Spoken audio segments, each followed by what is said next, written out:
Hello, welcome back to Stranded Deep on the console. This is going to be a massive tips and tricks guide for you, so smash the thumbs up and turn on the bell notifications. So the first one then, if you're trying to find these hard to find rocks and sticks, they may be hidden in the terrain or the bushes and stuff, then if you pin like a craftable item such as the fire pit or even like a campfire for the sticks, you will notice as you get close to them, you don't even have to see them, but as you get close, the top left, it will show up that you're near that item.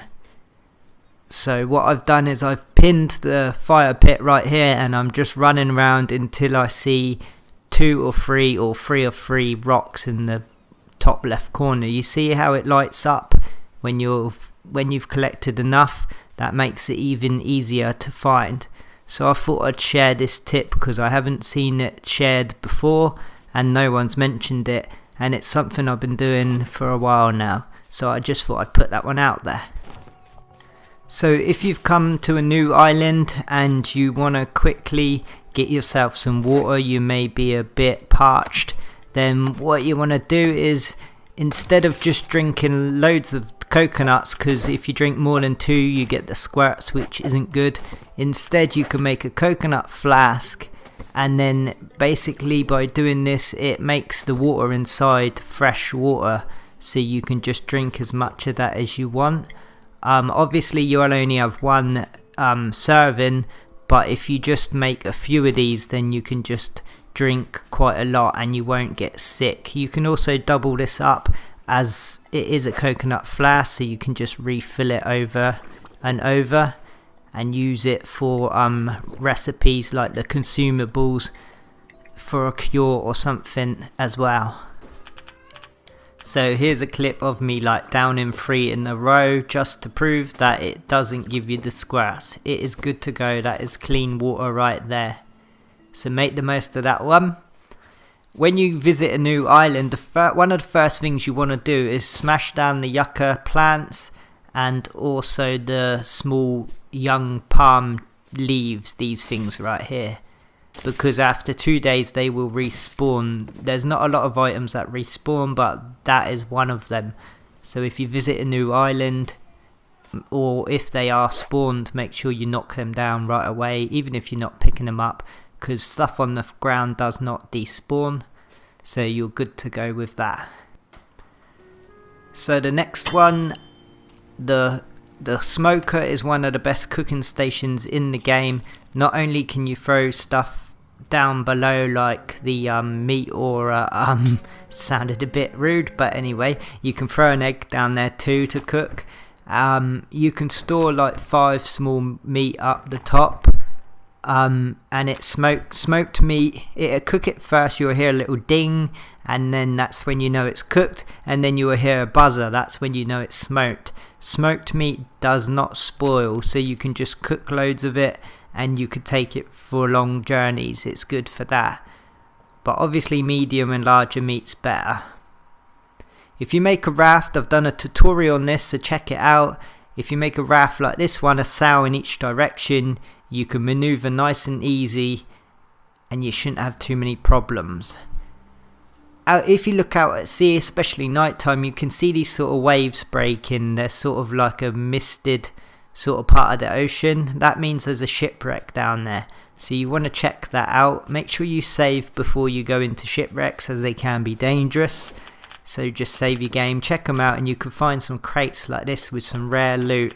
I've also made a video on how to alter what loot you get, so you could get some good loot from them, so check that one out. But another thing is, these PP plants are very good to spot nighttime also. I've thrown that one down just to show you. If you're having trouble finding them, then make sure it's nighttime and then go looking. You may find one you didn't know what was there. If you've arrived on a new island as well, to help you navigate, you just want to look at your home island and then throw a spear down in that direction. Then you can go off searching, and when you see this spear, you know it's always pointing to your home island. So that way you shouldn't get lost.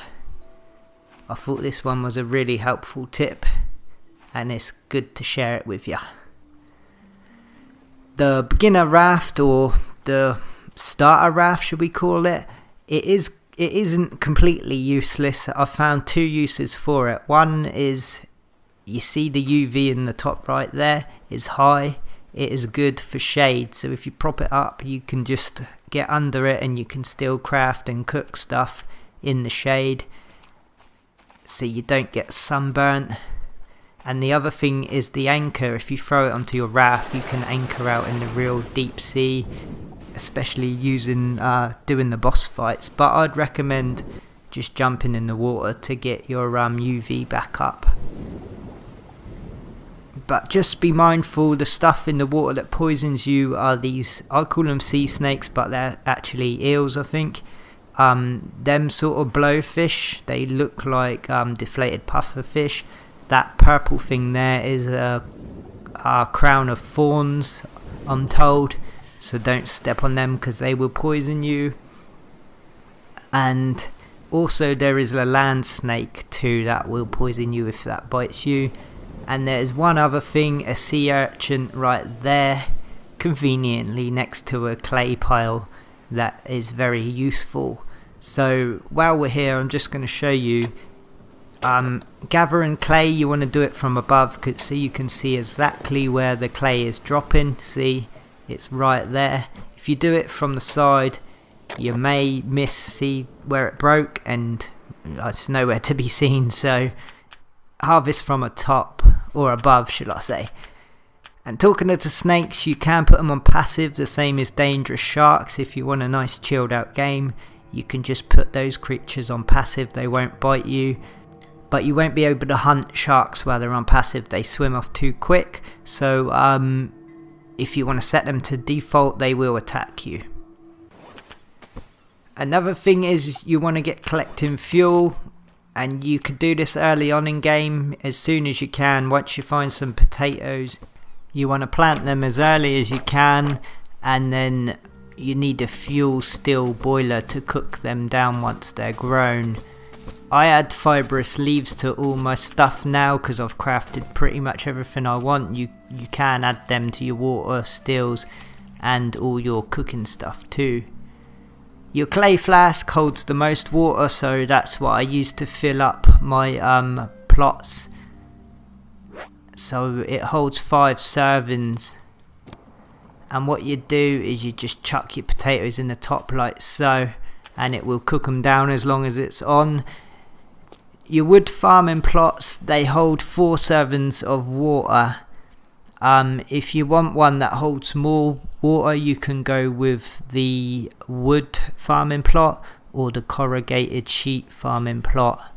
So I think it is 5 servings, I'm not too sure. I've used them early on and to be honest I forgot, but someone did remind me in the comments before on one of my videos that they hold more water, so go with those, they could be better if you don't need the materials, that is. You can quick craft stuff on the PS4, hold the R1 button down and it gives you a quick crafting menu. It will quickly craft the items on the ground before the items in your inventory, so be aware of that. And here is a PP plant antidote I've used, well not used, I've crafted, but if you do use it you will retain the flask like earlier mentioned. Now just to store the thing, speaking of storage, you can label them all. So all these where they say container, you can label them so they tell you exactly what's in there. It gives you a bit of a better idea. So I've got leather, hide and bandages and loads of others I need to sort out. Great. So that is a good way. All you do is you have the label maker in your hand, you hit R2 on the crate and then you can name it. You can also take the name off of other items too so they don't flash up when you look at them, but I'm calling this one DeanNutz. So subscribe if you haven't already. And the next tip, you can have a floating house like me and then nothing could get in the way. You just want to lay some foundations, so I went with 1 or 2 foundations and then I built myself some steps and then just wooden floor the rest of the house and then build your walls up and a roof. and then no rocks or nothing will obstruct your lovely build. So there's my nice square box in all its glory. Nothing's getting in the way of that one. And to light it, you can have a furnace, and this will burn 24/7. You don't have to put nothing in it. It's just endless light burning, and it looks beautiful in the night time. So that is the nice lighting effect that's going on here. You can also put lanterns on the hooks and pin them to your wall, and that gives off that sort of lighting. It's a bit more colder lighting, shall we say, and less romantic. But yeah, what you want to do is build one of these hooks. So I'll show you where to get them. You may think they're in the building section, which would make sense, but they're actually not in this menu. So you just want to come over to the other menus, and then they are round about. So they're in the crafting menu, and you just want to stop on the chair one. So they're right at the top there, hook. All it takes is 2 sticks, and you will have yourself a fancy hook that you can even put trophies on top of these, but I'm just hanging up my lanterns just for a nice little look at night time. And there it is in all its glory. What a lovely touch. Tool belts. There are 4 different sort of tool belts / pouches you can use, and I recommend doing this early on because it frees up 4 inventory spaces. So I've got my hatchet, my spear gun, and my axe, and also a knife to slice up my food nice and easily. So if you do that, it will free up 4 inventory spaces, and I recommend doing that as early as you can because you can never have enough inventory space. And I'll just show you now. You click left, well I do, and then you skin an animal. Well, that backfired because I've got too much stuff, as I've just picked up sticks and my label maker. What a numpty. But anyway, I've made a video on this one. If your refined axe is getting low on durability, then make a plank station, and then to get the most out of it, that is. And then once you've made another refined axe and it's getting low, smash your plank station down and pick up that one. Will drop a brand new 100% axe. Pick that up and then use your old axe to make another plank station. It could sound confusing, just watch my video. I'll probably explain it better on my other video, to be honest. So snares for catching seagulls is just AFK food. You can even build a couple of them or chuck in a couple of fish traps too to mix it up. But you waste no time gathering food that way. So that's my few tips and tricks that I've decided to throw out there. I hope you liked them. If you've enjoyed them, then drop a like on this one. Comment your ones if you've got some new ones down below to help others out. And also turn on the bell notification so you don't miss any more uploads. Thanks for all your support. It's been awesome. Stay safe, take care, and we'll see you on the next one.